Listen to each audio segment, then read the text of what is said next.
লিল্লাহি তাকবীর, আল্লাহু আকবার। লিল্লাহি তাকবীর, আল্লাহু আকবার। সম্মানিত মুসলিম তাওহিদি জনতা, সম্মানিত এলাকাবাসী, আসছে আগামী 22শে জানুয়ারি রোজ বৃহস্পতিবার বাদ আসর হইতে দারুল উলুম ইসলামিয়া মাদ্রাসা ও এতিমখানা বাইতুন নূর জামে মসজিদ এর যৌথ উদ্যোগে 17তম বার্ষিক ওয়াজ ও দোয়ার মাহফিল। স্থান মাদ্রাসা প্রাঙ্গণ, জীবনতলা, কারাস্তার মাথা, হবির বাড়ি, ভালুকা, ময়মনসিংহ। 22শে জানুয়ারি রোজ বৃহস্পতিবারের মাহফিলে সভাপতিত্ব করবেন আলহাজ মোহাম্মদ আলাউদ্দিন মৃধা, সিনিয়র সহ সভাপতি 10 নং হবিরবাড়ি ইউনিয়ন বিএনপি। সহ সভাপতিত্ব করবেন আলহাজ হজরত মাওলানা শেখ শাহাবুদ্দিন সাহেব, অধ্যক্ষ বাহরুল উলুম আলিম মাদ্রাসা হবিরবাড়ি।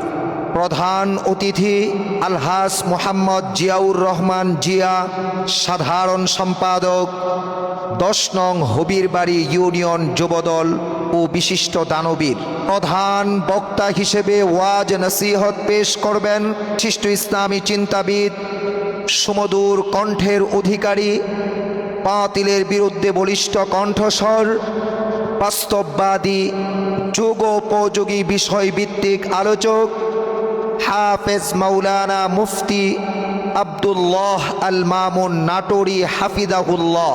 প্রধান খতিব ঐতিহাসিক বিশ্ববিখ্যাত 201 গম্বুজ জামে মসজিদ, গোপালপুর, টাঙ্গাইল। আরও ওয়াজ নসিহত পেশ করবেন দেশ বরেণ্য উলামায়ে কেরামগণ।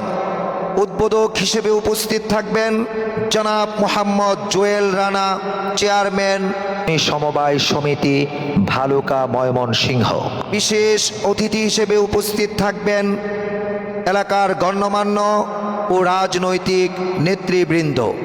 সকাল 10টা থেকে আসর পর্যন্ত মহিলা মা বোনদের জন্য শরঈ পর্দার সহিত সকাল 10টা থেকে আসর পর্যন্ত ওয়াজ নসিহত শোনার সুব্যবস্থা থাকবে।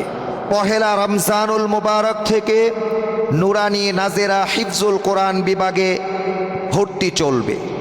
সকলের প্রতি দ্বীনি দাওয়াত রইল। সার্বিক সহযোগিতায় এলাকাবাসী ও যুব সমাজ, আরজ গুজার মাদ্রাসা ও মসজিদ পরিচালনা কমিটি।